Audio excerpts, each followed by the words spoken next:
Hello friends, welcome to my YouTube channel. আজকে আমরা হিস্ট্রির যে টপিকটা পড়ব সেটা হচ্ছে সুলতান মাহমুদের ভারত আক্রমণ ও তার ফলাফল। খুব কমন টপিক এবং এই টপিকের ওপরে বিভিন্ন অনেক তোমরা সোর্সেস পাবে।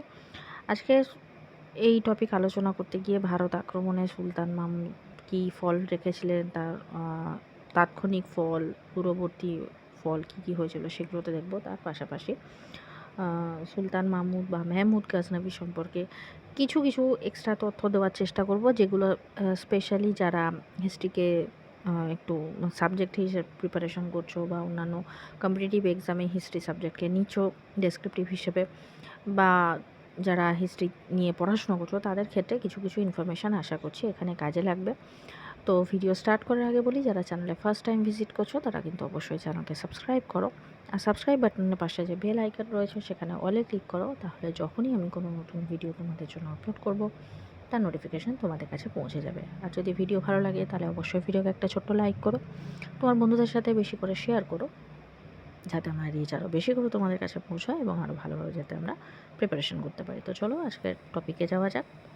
প্রথমেই সুলতান মাহমুদের ভারত আক্রমণের যে ঘটনা সেটা যাওয়ার আগে তিনি কেন ভারত আক্রমণ করেছিলেন বা তার পূর্ব পরিচয় সেটা সম্পর্কে একটু সংক্ষেপে জেনে নেব। তিনি যেখানকার সুলতান ছিলেন সেখানে যে প্রেক্ষাপট বা তার সুলতান হওয়ার যে প্রেক্ষাপট আগে সেটা একটু সংক্ষেপে দেখে নিই। 962 খ্রিস্টাব্দে আলপতগির নামে একজন ব্যক্তি, যিনি আফগানিস্তানে গজনি রাজ্যের, গঞ্জি বলে যে রাজ্য ছিল, তার প্রতিষ্ঠা করেন এবং তার মৃত্যুর পর 977 খ্রিস্টাব্দে তারই কৃতদাস এবং পরবর্তীকালে তার জামাতা হন, যিনি সুবুক্তকিন, তিনি গজনির সিংহাসনে বসেন। তুর্কি সুলতানদের মধ্যে প্রথম তিনি ভারত আক্রমণের পরিকল্পনা করেন এবং এর ফলেই কিন্তু তৎকালীন পাঞ্জাবের যে শাহী বংশ ছিল তার সঙ্গে তার বিরোধ বাজে। পাঞ্জাব রাজ বা পাঞ্জাবের শাহী রাজ জয়পালকে পরাজিত করেন এবং সিন্ধু নদের পশ্চিম ভূভাগ পর্যন্ত তিনি দখল করেন। তাহলে এটা সুবুক্তকিনের টাইমেই হচ্ছে, সেটা আমরা জানতে পারছি। পরবর্তীকালে তার পুত্র সুলতান মাহমুদ বা যাকে আমরা মেহমুদ গাজনবী নামেও জানি, তার রাজত্বকালে প্রথম ভারতে তুর্কি আধিপত্য প্রতিষ্ঠিত হয়েছিল বলে যেটা জানা যায়। তাহলে এই তো গেল যে ভারতে সুলতান মাহমুদের আক্রমণের যে প্রেক্ষাপট। তো সুলতান মাহমুদের ভারতের আক্রমণের কাহিনী জানার আগে তার পূর্ব জীবন সম্পর্কে একটু সংক্ষেপে জেনে নেব। আমরা জানি যে গজনির যারা শাসক, আগের যাদের কথা আমরা আলোচনা করলাম, তার মধ্যে সবথেকে উল্লেখযোগ্য বা সবচেয়ে গুরুত্বপূর্ণ শাসক ছিলেন সুলতান মাহমুদ বা মেহমুদ গাজনবী, বা যদি তার আসল নাম বলা যায় তাহলে হচ্ছে ইয়ামিনুদ্দৌলা আবুল কাসিম মাহমুদ ইবনে সুবুক্তগিন, বা সাধারণ ভাষায় তাকে আমরা মেহমুদ গাজনবী বা মেহমুদে জাবলিও বলে থাকি। এই বিভিন্ন নামে কিন্তু তিনি পরিচিত ছিলেন। তিনি 997 থেকে 1030 পর্যন্ত তার জীবদ্দশা, এবং 971 সালে নভেম্বরে গজনি শহরে তিনি জন্মগ্রহণ করেছিলেন। তার স্ত্রীর নাম ছিল হচ্ছে কসরি জাহান এবং তার দুই পুত্র ছিলেন মুহাম্মদ এবং মাসুদ। তার শৈশব জীবন সম্পর্কে সেরকম কিছু একটা জানা না গেলেও যেটা জানা যায় সেটা হচ্ছে কি, 994 সালে তার পিতা সুবুক্তকিন যখন খোরাসান অভিযান করেন, সেই খোরাসান অভিযানে অংশগ্রহণের মাধ্যমেই কিন্তু তার রাজকার্যে অংশগ্রহণ বা রাজ্যাভিষেকে, যে রাজনীতিতে তার অভিষেক হয়েছিল এটা বলা যায়। সামানির শাসক দ্বিতীয় নুয়ের সহায়তায় তিনি খোরাসান অধিকার করতে সমর্থ হন এবং বিভিন্ন অভ্যন্তরীণ দ্বন্দ্বে এই সময় সামানি রাজবংশ খুব অস্থির সময় পার করছিল এবং ঠিক একই সময় সুবুক্তগিন মারা যান এবং সেই হিসেবে তার যেটা উত্তরাধিকার সূত্রে হয় যে তার জ্যেষ্ঠ পুত্র যিনি ছিলেন ইসমাইল গজনবী সুলতান হিসেবে সিংহাসনে বসেন। তবে মেহমুদ ইসমাইলের চেয়ে বড় ছিলেন, কিন্তু এক্ষেত্রে দেখা যায় যে ইসমাইল ছোট ছেলে হয়ে সেখানে কিন্তু সিংহাসনে বসেছিলেন। তার একটাই কারণ ছিল যে তার যিনি বৈমাত্রেয় ছিলেন বা সৎমা ছিলেন, তার প্রভাবেই কিন্তু তিনি কিন্তু এই অর্থাৎ যোগ্য হওয়া সত্ত্বেও এবং জ্যেষ্ঠ হওয়া সত্ত্বেও কিন্তু তিনি যে সিংহাসনে বসার দিক থেকে তিনি পিছিয়ে পড়েছিলেন। তো সেই সময় তিনি কি করেছিলেন, যিনি সুবুক্তকিনের এর ফলে তিনি কিন্তু প্রথমে বিদ্রোহ না করলেও কিছুদিনের মধ্যে তিনি কি করলেন, যে ক্ষমতা সঞ্চয় করেন এবং এই ঘটনার বিদ্রোহ করেন এবং এই বিদ্রোহে ঘটনা করে ইসমাইলকে পরাজিত করার জন্য বা পদচ্যুত করার জন্য তিনি তার অপর এক ভাই আবুল মুজাফফরের সাহায্যে ইসমাইলকে পরাজিত করেন এবং কিন্তু সিংহাসন দখল করেন এবং একে একে কিন্তু তিনি গজনভি সাম্রাজ্যের সর্বময় কর্তৃত্ব লাভ করেন। আবুল হাসান ইসফারাইনিকে তিনি মন্ত্রী হিসেবে নিয়োগ করেন এবং গজনি থেকে পশ্চিমে কান্দাহারের উদ্দেশ্যে তিনি বেরিয়ে পড়েন। তার পরবর্তী যেটা লক্ষ্য ছিল সেটা হচ্ছে বোস্ট শহর এবং সেখানে তিনি একটি গুরুত্বপূর্ণ সামরিক ঘাঁটি তৈরি করেন এবং তার পরবর্তীকালে এবার তিনি ঠিক সুবুক্ত কিনে পথ ধরে আবার ভারত আক্রমণের দিকে তিনি উদ্দেশ্য এগোন। এরপর তিনি আস্তে আস্তে ভারতের উদ্দেশ্য অগ্রসর হন, কিন্তু তার মধ্যেও তিনি আরও অন্যান্য অভিযান করেছিলেন, যেমন 997 থেকে 1030 খ্রিস্টাব্দে আগে পর্যন্ত, অর্থাৎ তার মৃত্যুর আগে পর্যন্ত তিনি পূর্ব ইরানি ভূমি ও ভারত উপমহাদেশের উত্তর পশ্চিম অংশ জয় করেছিলেন। তিনি সুলতান উপাধিধারী প্রথম শাসক ছিলেন যিনি আব্বাসীয় খিলাফতের আনুগত্য স্বীকার করে নিজের শাসন চালু রাখেন, অর্থাৎ তিনি খলিফার যে আনুগত্য তিনি স্বীকার করেছিলেন এবং তার আনুগত্য হিসেবে কিন্তু শাসন পরিচালনা করেছিলেন।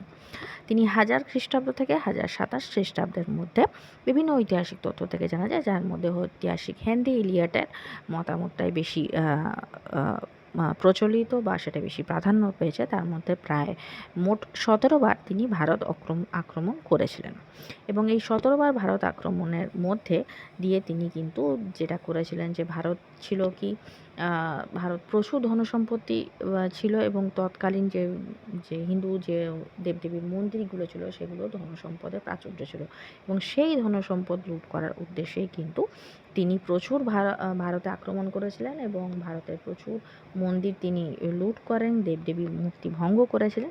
এর ফলে একদিকে তিনি ভারতীয় তথা ভারতীয় হিন্দুদের কাছে তিনি বাদশিকান বা মূর্তি ধ্বংসকারী রূপে যেরকম পরিচিত হয়েছিলেন বা কুখ্যাত হয়েছিলেন বলা যায়, অন্যদিকে ইসলাম জগতে তার মর্যাদা বৃদ্ধি পেয়েছিল, সেখানে তিনি খ্যাতি অর্জন করেছিলেন। ভারতের প্রধান প্রধান নগর ও মন্দিরগুলি কিন্তু তার আক্রমণের মূল লক্ষ্য ছিল, কারণ তার আক্রমণের মূল লক্ষ্য ছিল কিন্তু যে ভারতের ধন সম্পদ লুণ্ঠন করা, ভারতে কোনো স্থায়ী সাম্রাজ্য প্রতিষ্ঠার উদ্দেশ্য তার কোনোদিনই ছিল না। এই উদ্দেশ্যে তিনি ভারতের মূল মূল যে শহর বা যেখানে বলা যায় যে মন্দিরের প্রাধান্য বেশি ছিল সেই রকম শহর, যেমন কনৌজ, মথুরা, থানেশ্বর, কালিঞ্জর প্রভৃতি স্থানগুলিতে প্রচুর পরিমাণে লুটপাট চালান এবং সেগুলোকে বিধ্বস্ত করেন এবং সেখান থেকে প্রচুর ধনসম্পদ তিনি লুট করে নিয়ে যান। তার সমস্ত যে অর্থাৎ 17 বার যে তিনি ভারত আক্রমণ করেন তার মধ্যে সবথেকে গুরুত্বপূর্ণ যে অভিযান সেটাকে মনে করা হয় সেটা হচ্ছে তার সোমনাথ অভিযান বা সোমনাথ মন্দির লুণ্ঠন। সোমনাথ মন্দির আক্রমণ সুলতান মাহমুদের 17টি অভিযানের মধ্যে অন্যতম মনে করা হয় এবং 1026 খ্রিস্টাব্দে তিনি এটি অভিযান করেছিলেন এবং এটি ছিল তার 16তম অভিযান, অর্থাৎ 17তম তো ছিলই, কিন্তু 1026 খ্রিস্টাব্দের 16তম অভিযানে তিনি গুজরাটের যে সোমনাথ মন্দির সেটা তিনি দখল করেছিলেন। এই যে সোমনাথ মন্দির এটা কিন্তু গুজরাটের পশ্চিম উপকূলে সৌরাষ্ট্রের কিন্তু অবস্থিত বলা যায়। এই মন্দিরটি কিন্তু অনেক প্রাচীন এবং এই মন্দিরটি একাধিকবার নির্মাণ করা হয়েছিল এবং একাধিকবার এটি কিন্তু নষ্ট করা হয়েছিল। তো যাই হোক, 1026 খ্রিস্টাব্দে যখন সুলতান মাহমুদ এই মন্দিরটি আক্রমণ করেন তখনকার রাজা যিনি ছিলেন তখন ছিলেন প্রথম ভীম। তিনি যদিও এই অভিযান বা মেহমুদ গজনভির যে আক্রমণ সেটা প্রতিহত করার চেষ্টা করেন, কিন্তু তিনি ব্যর্থ হন। বিভিন্ন ঐতিহাসিক তথ্য থেকে যেটা জানা যায় যে এই মন্দির আক্রমণ করে সুলতান মাহমুদ প্রায় 2 কোটি স্বর্ণমুদ্রা ও প্রচুর ধনরত্ন নিয়ে কিন্তু তিনি প্রত্যাবর্তন করেছিলেন এবং এবং এখানে তিনি কোনো স্থায়ী রাজ্য বিস্তার বা তার উদ্দেশ্য এরকম কিছু ছিল না। তিনি শুধুমাত্র ভারতের প্রচুর ধনসম্পদ নিয়ে এখান থেকে চলে গিয়েছিলেন এবং তার মধ্যে সোমনাথ অভিযান এই জন্য গুরুত্বপূর্ণ কারণ সমস্ত অভিযানের মধ্যে এই অভিযানে তিনি সবথেকে বেশি ধনসম্পদ লুট করে নিয়ে যান। তাহলে তার এই যে অভিযান ভারত আক্রমণ, এরপরেও তিনি 1027 খ্রিস্টাব্দে পুনরায় ভারত আক্রমণ করেছিলেন এবং সেটি তার শেষ আক্রমণ ছিল। তো তার আক্রমণের ফলাফল ভারতে তাৎক্ষণিকভাবে এবং সুদূরপ্রসারীভাবে কী পড়েছিল? পাঞ্জাব ও মুলতান নিজ সাম্রাজ্যভুক্ত তিনি করে ফেলেছিলেন। ফলে ভারতে মুসলিম প্রভুত্ব যেটা স্থাপনের পর যেটা পরবর্তীকালে হয়েছিল সেটা কিন্তু আরও সুগম হয়ে গিয়েছিল।